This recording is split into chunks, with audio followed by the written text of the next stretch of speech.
하나님께서 오늘 우리에게 주신 말씀은 갈라디아서 6장 1절부터 5절까지의 말씀입니다. 신약성경 갈라디아서 6장 1절부터 5절까지의 말씀, 제가 가진 성경으로 309쪽이 되겠습니다.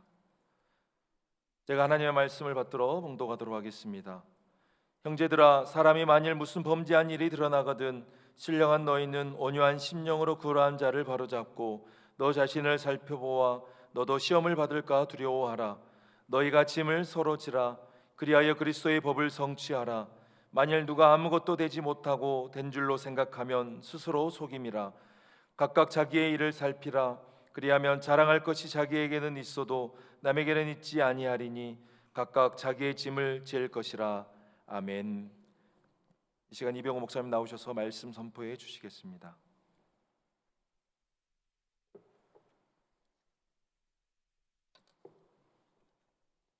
기도하겠습니다. 하나님 아버지, 주님을 사랑하는 귀한 성도들, 험한 세상 살다가 주의 품으로 돌아왔습니다. 겸허한 마음으로 주의 말씀을 기다립니다. 귀한 자리 부족한 종을 세워주셨사오니 성령께서 임하셔서 말씀하여 주옵소서. 행여나 사람의 말은 가리워 주시고 오직 하나님의 음성만이 들려지게 하여 주옵소서. 예수님의 이름으로 기도하옵나이다. 아멘. 할렐루야. 이 아침에도 주의 은혜가 우리 가운데 함께 하실 줄로 믿습니다. 오래전에 각 교회마다 이 사명 선언문이라고 하는 걸 만들어서 공포하는 일들이 유행하던 시절이 있었어요. 성안교회는 그때 그런 일을 했는지는 모르겠으나 제가 섬기는 교회에서 사명 선언문을 만들어서 공포한 적이 있습니다. 왜 우리 교회는 존재하는가? 무슨 사명이 있는가? 다 교회가 있지만 나름의 사명을 선언하는 거예요. 이렇게 사명을 선언했습니다. 하나님의 은혜로 구원받은 행복을 변화된 삶을 통하여 이웃에게 전하기 위해서 우리 교회는 존재한다. 전혀 감동이 없으세요? 내 교회 선언문이 아니니까. 바라기는 우리 성안교회 교회 여러분 모두도 하나님의 은혜로 구원받은 행복이 있기를 축복합니다. 또 그 행복으로 교회는 선언으로 끝나는 게 아니에요. 교회 신앙은 변화합니다. 그래서 이 행복으로 여러분 모두가 인격이, 삶이 변화되기를 축복합니다. 그 변화된 모습이 나로부터 끝나는 것이 아니라 끊없이 이웃에게로 그렇게 전파되는 은혜가 있기를 주의 이름으로 축원합니다. 우리가 이렇게 행복을, 많은 사람, 예수 믿는 행복을 전해야 되는데, 여러분에게 오늘 묻습니다. 여러분은 오늘 성안교회에서 신앙생활이 행복하십니까? 그래도 많은 분이 행복하다 그래서 큰 다행입니다. 2부 때는 한 5명 오는 것 같아가지고, 정말 여러분 고백하는 대로 내가 정말 우리 성안교회 신앙생활하는 게 너무 행복하다, 그렇게 행복한 신앙생활을 해야 되는데, 그런데 사람들이 일반적으로 신앙생활할 때 행복한 신앙생활은 일반적으로도 그렇지만 관계에 의한 것이라는 거예요. 그러니까 행복한 신앙생활하는 사람들은 3가지 관계에서 행복한 거예요. 첫 번째는 하나님과의 관계예요. 내가 하나님만 생각하면 행복한 사람이 행복한 사람이에요. 두 번째 문제는 자기와의 관계예요. 자기 존재감이 없이 자기 비하하는 사람들이 있어요. 행복하지 못하죠. 그러니까 예수 안에서 그 자기와의 관계에도 행복한 사람. 그 다음에 3번째는 그 행복이 이웃과의 관계에서도 행복한 사람. 이것이 행복한 신앙생활하는 사람이에요. 그래서 여러분 모두가 신앙생활 하시면서 하나님과의 관계에서도 행복하시고, 자기 자신과의 관계에서도 행복하시고, 이웃과의 관계에서도 행복하시기를 주의 이름으로 축복합니다. 근데 이것이 교회 안에뿐만 아니라 가정에서도, 또는 이웃에게도, 그리고 직장에서도, 교회에서도 이 관계가 행복해야 행복한 것이에요. 어느 목사님이 정말 어렵게 사는 그런 집사님 집을 신방을 하셔서 이제 정말 남편을 잘 섬기고 사니까 물었습니다. 집사님, 요즘도 그렇게 남편께서 술을 많이 드십니까? 이렇게 물었어요. 그러니까 이 집사님이 제 버릇 개준답니까? 그런데 어떻게 집사님은 평생 그렇게 그 남편을 그렇게 섬기면서 평생을 살아갈 수가 있습니까? 목사님, 성경에 써 있잖아요. 뭐라고요? 원수도 사랑하라. 남편 원수처럼 여긴단 말이죠. 여기 자매님들 아닌 것 같지만 그런 사람 한 5명 보이는 것 같아요.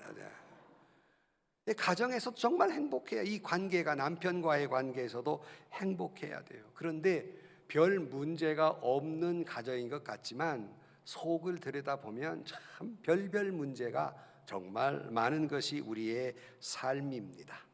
여러분이 이처럼 교회 안에서도 마찬가지예요.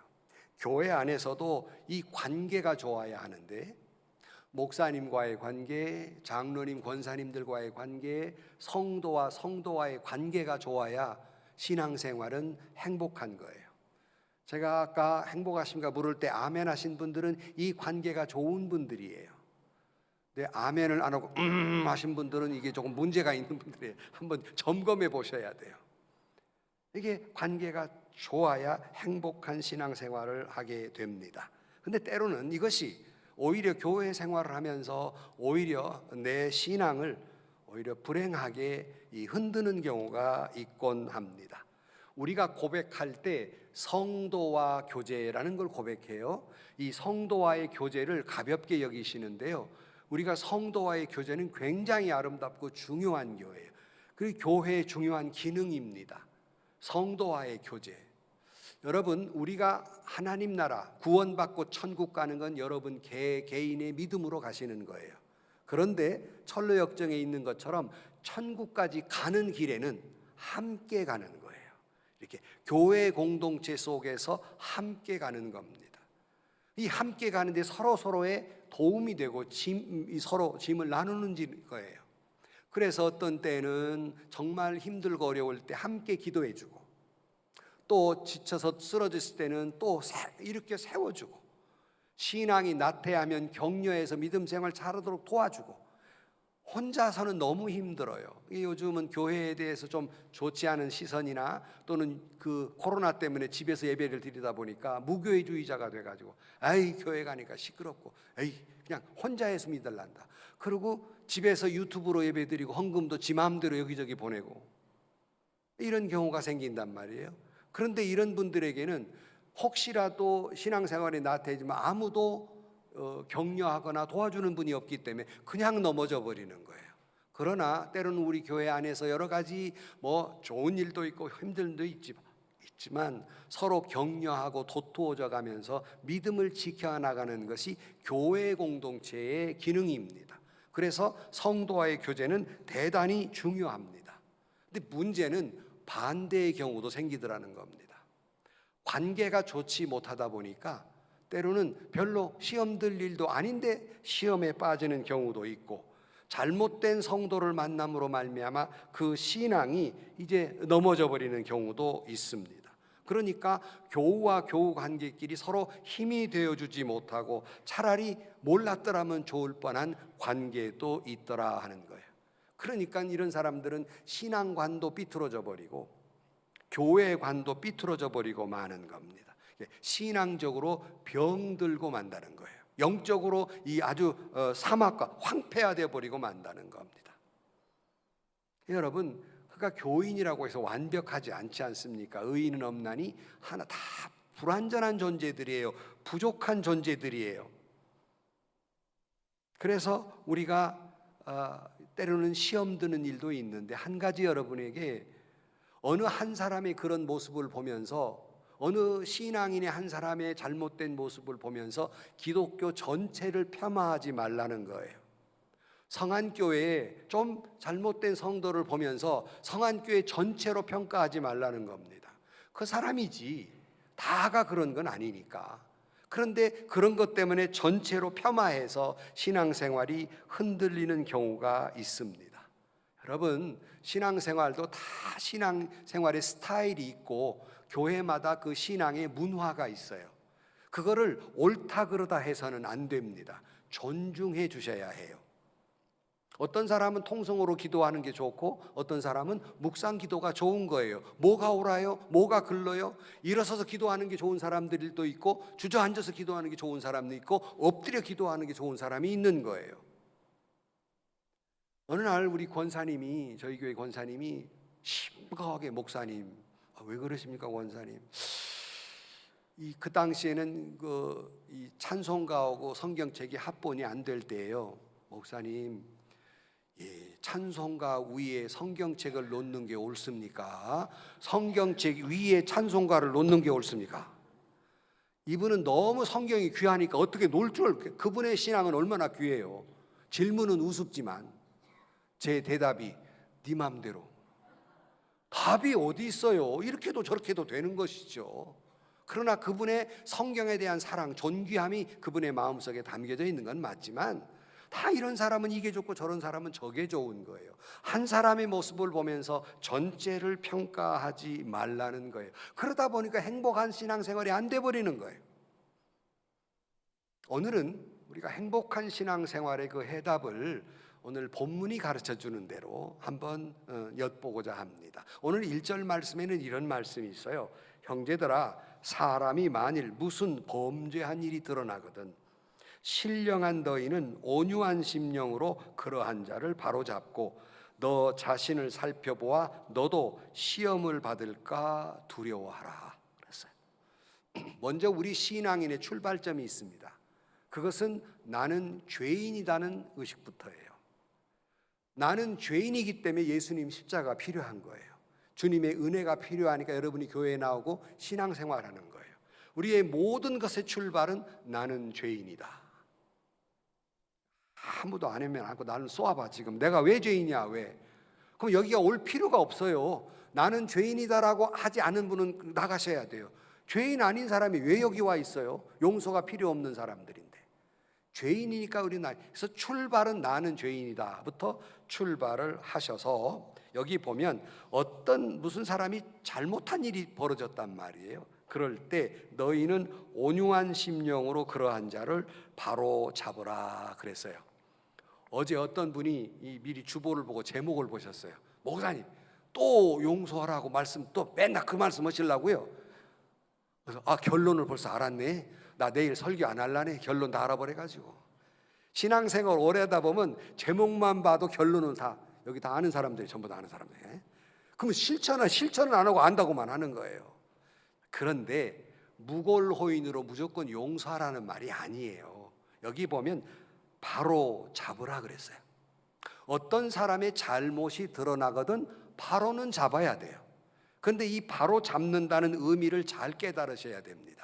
이 바로 잡는다는 말을 이제 헬라어로 말씀을 할 때 카타르티제테라는 말을 씁니다. 카타르티제테, 이 말의 뜻은 위골된 것, 그러니까 뼈가 어긋났단 말이죠. 이거를 정골, 바르게 고치는 걸 보면서 바로 잡으라 그랬어요. 이게 왜 이것이 중요하냐면 주님은 말씀하시기를 이것을 바로 잡으란 말씀이 무슨 이거를 잘라내고 정죄하고 무슨 심판하고 이렇게 해서 바로 잡으란 말이 아니에요. 교정하라는 말과 심판하라는 말은 달라요. 이거를 제 위치에 돌려놓아라 하는 말씀이에요. 보통은 여러분들이 그래, 법대로 여러분 법 좋아하시네. 지난주에도 법대로 합시다. 그렇게 얘기해요. 자, 법대로 합시다. 그러면 법대로 해요. 그런데 여러분 세상의 법대로 하실랍니까? 예수님의 법대로 하실랍니까? 대답을 안 하네. 교회는 예수님의 법대로 해요. 아멘. 아멘. 아멘. 교회는 제가 여러분과 대할 때 세상의 법으로 대하면 좋겠습니까? 예수님의 법으로 대하면 좋겠습니까? 당연한 얘기죠. 그걸 뭘 물어요. 그런데 자, 어떤 여인이 여러 번 제가 예를 들어 어떤 여인이 간음하다가 현장에 잡혀서 머리채를 잡혀가지고 예수님 앞으로 끌려왔어요. 군중들이 말합니다. 법대로 합시다. 법대로 하라는 건 돌로 쳐 죽이자는 얘기예요. 이게 당시 율법에 그랬으니까 이게 법대로입니다. 이때 예수님 법은 무엇이었을까? 예수님이 이렇게 말합니다. 너희 중에 어떤 자가 죄 없는 자가 돌로 치라 그러셨어요. 자, 법대로 하자. 예수님 오케이, 법대로. 자, 죄 없는 자가 돌로 치라 그랬어요. 자, 예수님이 이 땅에 오실 때에는 그 당시에 세상에 너무 죄악이 관영해서 너무 사람들이 악해서 주님이 오셨는데, 그런 악한 사람들도 너희 중에 죄 없는 자가 돌로 치라 했더니 적어도 돌을 내려놓을 줄 아는 양심은 있었다는 거예요. 이 말이 어렵습니까? 너희 중에 죄 없는 자가 돌로 치라고 그러니까 적어도 자기의 죄인됨을 알고 돌을 내려놓는 양심이 있었는데, 요즘 그런 양심이 한국교회에 살아 있습니까? 한국교회의 모습은 어떻습니까? 법대로 하자. 그래, 법대로 해요. 예수님의 법은 그런 게 아니잖아요. 그 어떤 분이 그러더라고요. 이거 한국교회 어떻습니까? 돌로 쳐야죠. 한국교회 아마 돌로 막 아무리 죄 없는 자가 돌로 치라고 그래도 막 돌팔매질 할 겁니다. 그랬더니 옆에서 어떤 사람이 돌팔매질만에 바위를 던지지. 이게 한국 그리스도인의 현실이에요. 아닌 것 같지만 여러분도 똑같아요. 돌팔매질 정도가 아니고 바위를 던지는 것이 오늘 우리의 모습이 부끄러운 모습이에요. 여러분, 법대로 하십시다. 그런데 예수님의 법대로 하십시다. 주님의 법은 죄 없는 자가 돌로 치라. 그러니까 오늘 이렇게 바로 잡는, 리스토어란 말을 쓰는데 이건 회복이라는 뜻이에요. 그러니까 어떤 사람이 잘못을 보거든 잘라내고 재판해서 벌을 주라. 벌이 목적이 아니라 제자리로 돌려놓아라. 그를 회복시켜 주어라. 그런 의미를 가지고 있는 겁니다. 그러니까 아까 비난하고 정죄하고 심판하는 것이 아니라 제 자리로 돌려줘라. 그것도 전제되는 게 온유한 심정으로, 온유한 마음으로 돌려놓기는 해야 되는데, 바로 잡기는 해야 되는데, 전제되는 것이 내가 죄인이라는 것 첫 번째 시작이고, 두 번째는 온유한 마음, 따뜻한 마음으로 돌려놓아라. 그런 뜻이에요. 독사 같은 눈을 뜨고 째비를 보면서 괌을 지면서 바로 잡는 게 아니라 부드러운 마음으로, 온유한 마음으로 바로 잡아라. 그런데 문제는 어디에 있느냐? 자기 나름대로 나는 그런 대로 괜찮은 크리스찬이에요. 굿 크리스찬. 자기 나름대로 자기가 괜찮은 크리스찬이라고 생각하는 사람일수록 남의 부족이나 잘못에 대해서 그렇게 냉철할 수가 없어요. 은혜 받았다는 사람이 더 엄격해요. 남의 잘못에 대해서. 이미 예수님은 그런 마음을 하시고 뭐라고 말씀했냐면, 남의 눈에 티를 보지 말고 뭐해? 네 눈에 들보나 빼. 여러분, 우리 모두는 눈에 들보 있는 사람들이에요. 누구 눈에 그를 평가할 자체가 우리에 없는 사람들이에요. 네 눈에 들보나 빼. 네 눈에 들보를 빼야 남의 눈에 티가 보이는 거 아니겠냐.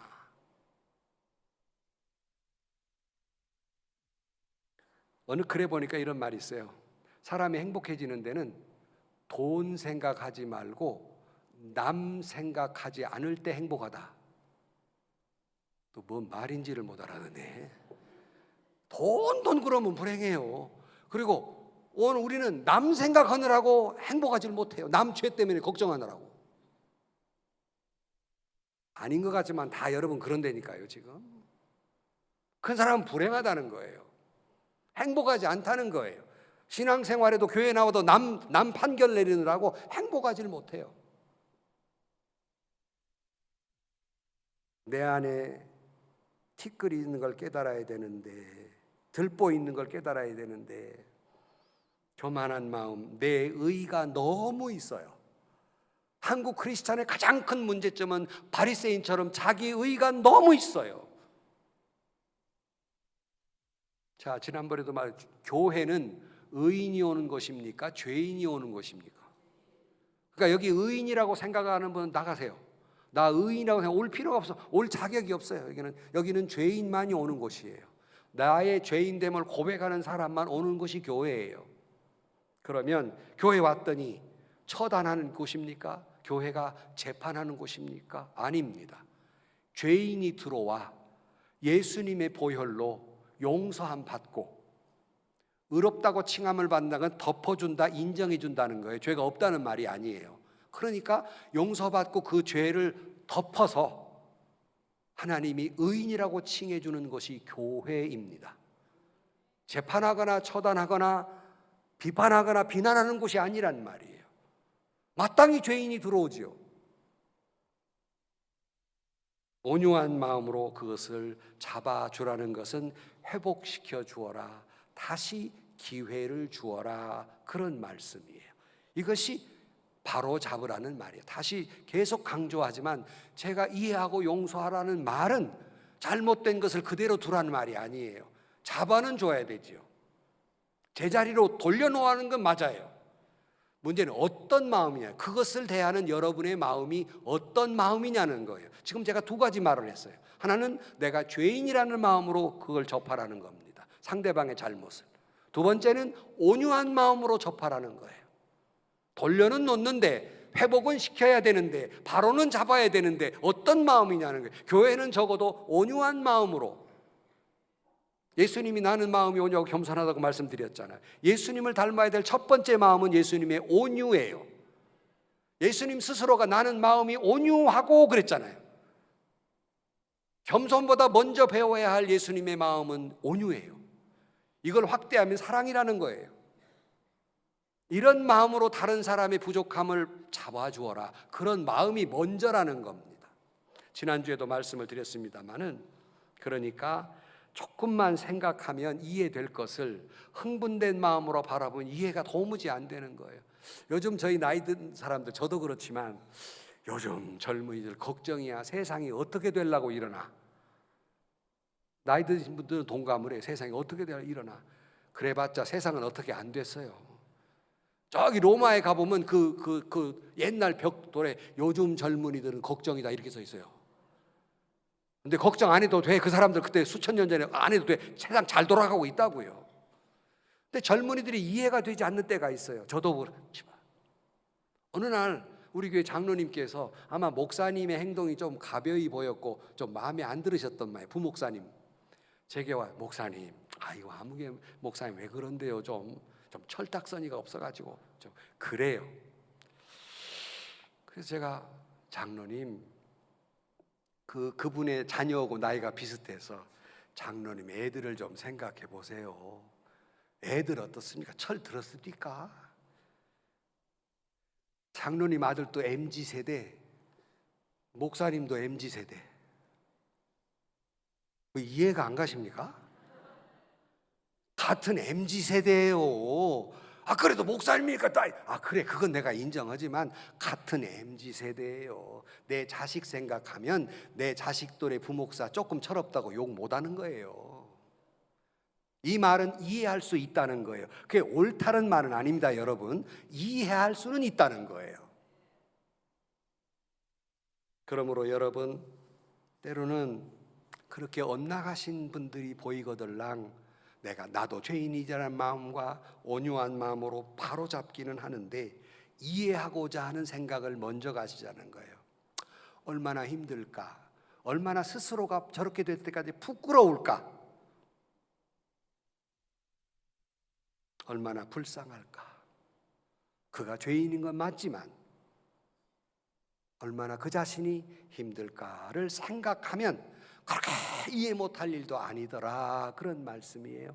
그러므로 여기가 온유한 마음으로 여러분 모든 일들을 예수님의 마음으로 대하시기를 축원합니다.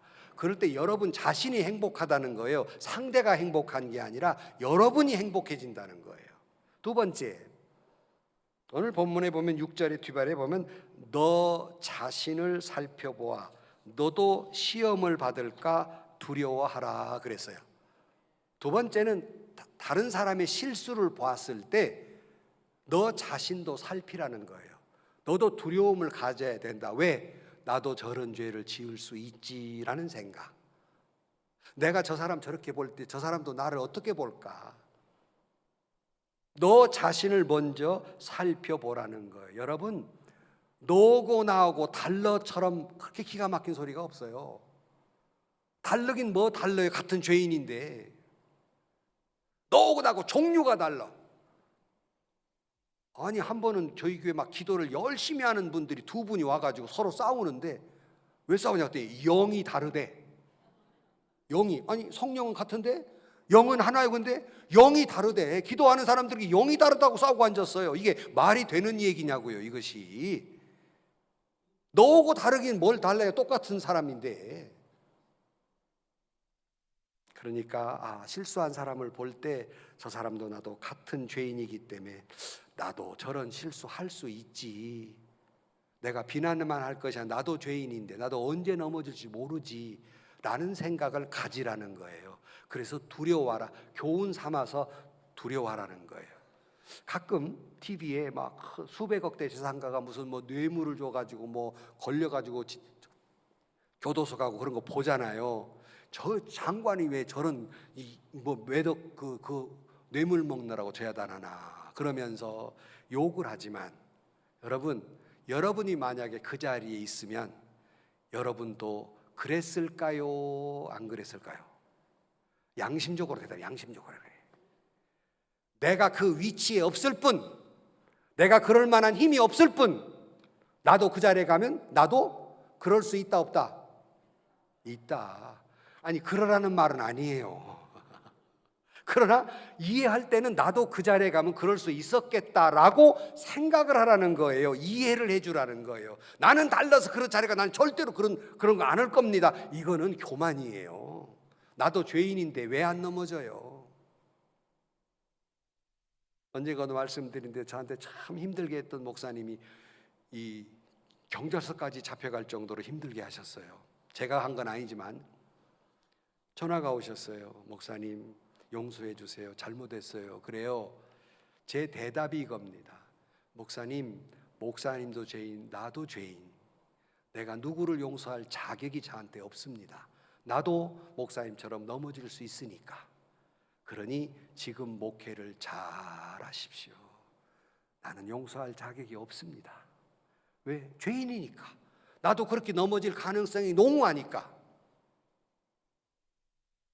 아무도 동감을 안 해가지고 내가 어찌했을까 몰라갔는데, 광주말로 어찌했을까, 이거 정말 어찌했을까. 근데 남을 묵상하느라고 자기를 묵상하지 않아요.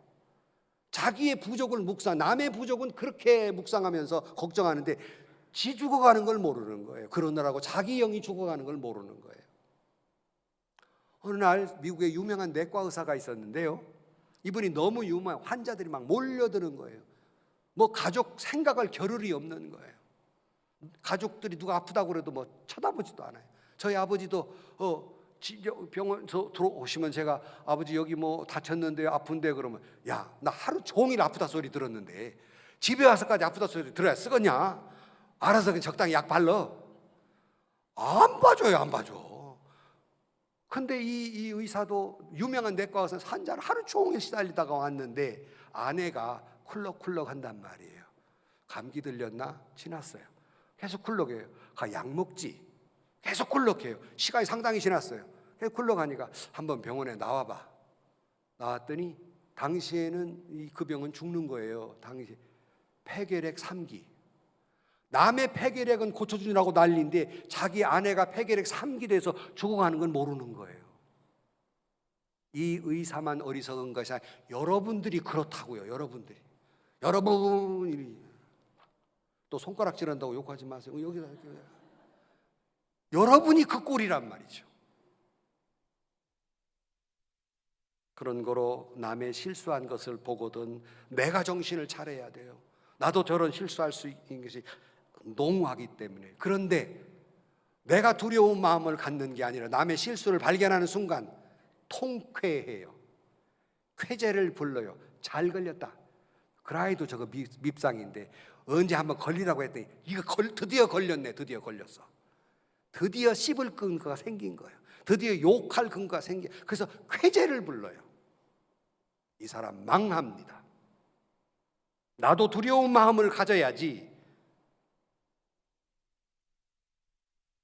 누구나 다 잘못할 수 있는 거예요. 그래서 이런 말 있잖아요. 남의 집 자녀의 실수를 보고 말하지 말아라. 자식 가진 사람은 장담할 수 있다 없다? 없다. 남의 자식 넘어진 걸 볼 때 내 자녀는 잘 있는가를 점검해야지. 그럴 줄 집사님 그래 교회 잘 나오라니까 기도하면 안 그랬잖아. 기도 안 하니까 지금 애가 이렇게 생겼지. 그게 어쩌다 한 번 있습니까? 보통 있습니까? 성안교회는 100년 가도 이런 소리 안 나오지만 저쪽 교회는 그냥 날마다 일어나는 소리. 이게 날마다 일어나는 소리. 집사님 기도하라니까. 기도 안 해서 주일범 하니까 그 일 나지. 있다고 소리 하는 거예요. 꼭 틀렸다고는 안 하지만 그게 할 말입니까? 지 자식 먼저 점검해야죠. 다 경찰서에 자식이 들려갔을 때 부모들의 반응이 뭐예요? 내 애는 그럴 리가 없다는 거예요. 그럴 리가. 여러분, 남의 집 사건도 내가 당할 사건일 가능성이 높고 내가 저지를 가능성이 높기 때문에 남의 잘못을 보고들랑 나 자신을 살펴서 뭐하라? 두려워하라. 세 번째로 서로 짐을 지라 그랬어요. 은혜 받은 사람의 응답적 삶은 다른 사람의 고통을, 다른 사람의 실수까지도 나누어질 줄 아는 사람이에요. 누가 시켜서가 아니에요. 자기가 은혜 받고 보니까 실수한 사람도 잘못한 사람도 그 실수를 함께 하고 싶은 마음이 저절로 생기더라 하는 거예요. 이게 은혜 받은 사람의 모습입니다. 그러니까 아픈 마음을 함께 하라. 짐을 지되 말은 없이, 그리고 그 고통까지, 아니 그 사람이 실수 때문에 당하는 비난이 있다면 그 비난까지 함께 받아라. 이 짐을 나누는 거예요. 그랬더니 벌써 2부 마치고 엘리베이터 앞에서 반응이 나와요. 안에서 어느 집사님이 여기 계신지 몰라. 목사님 짐을 나누어지라. 내 짐 좀 받아. 그러니까 대답이 뭔지 압니까? 내 짐도 무거워. 그것이 짐을 얘기했지만 마음을 얘기하는 거예요. 내 짐도 무거운데 지금. 그래요. 자기 짐도 무겁죠. 그러나 자기 짐뿐만 아니라 다른 사람의 짐도 나누어질 줄 아는 것이 신앙인의 모습이라는 겁니다. 여러분, 요셉이라는 사람이 갑자기 자기 정혼녀 마리아가 배가 불러와요. 분명히 내 자식은 아닌 걸 분명히 알아요, 요셉은. 근데 자기 약혼녀가 아직 결혼도 안 했는데 배가 불러오는 거예요. 여기 남자들 같으면 그냥 어떻게 그냥 아침이라 내가 강한 말도 못하고 그냥 하다니 요절을 마음인데, 요셉은 성경에 보니까 말이 있었다 없었다? 아무 말이 없었어요. 내 약혼녀의 배에 있는 잉태한 아이는 내 아이가 아닌 게 분명해요. 그리고 아직 하나님으로부터 어떤 말씀을 못 들은 상태에서도 아무 말이 없어요. 법대로 합시다. 법은 그 마리아를 데려다가 돌에 맞아 죽게 만드는 거예요. 마을 사람한테 다 죽게 만드는 율법이에요. 요셉은 아무 말이 없습니다. 뭔 딴 사정이 있겠지라고, 그게 잘했다고 뭔 잘했다 잘못했다 따지는 것이 아니라 이해하는 마음, 그 짐을 함께 지는 거예요. 그 고통을 함께 지는 겁니다. 심리학자들은 보통 다른 사람에게, 상대에게 세 가지를 기대한다고 그럽니다. 첫째, 나를 이해해 주기를 기대한대요. 자매님 여러분, 모두 한결같이 마음이 뭐예요? 내 남편이 내 마음 좀 알아주었으면. 이 동네는 안 그러는 모양이야. 이 남편이 벽창호라. 그냥 머리를 잘라도 모르고, 그냥 저도 몰라요. 잘랐는지 길었는지 잘 몰라. 남편이 나 좀 이해해 주었으면, 자식들이 이 엄마의 시정을 좀 이해해 줬으면. 그건 뭐 여자뿐만 남자도 마찬가지죠. 이해를 구하는 거예요. 다. 두 번째, 나를 믿어 주었으면 하는 기대예요. 상대방에게 나를 좀 믿어 주었으면, 의심하지 말고. 그 다음에 세 번째는 덮어 주었으면. 이 말은 잘못할 수 있잖아요. 이 잘못했을 때 이해해 주고 그거를 용서하고 덮어주었으면 하는 기대를 한다는 말씀입니다. 그러므로 여러분, 로마서 12장 10절 말씀에 형제를 사랑하여 서로 우애하고 존경하기를 서로 먼저 하라. 부지런하게 게으르지 말고 열심을 품고 주를 섬기라 그랬어요. 짐을 서로 나누어 지어라, 서로 봉사하라, 서로 섬겨라, 서로 이해해주고 용서해주고 믿어주고 덮어주어라. 그래서 그리스도의 법을 성취하라. 다시 말씀드립니다.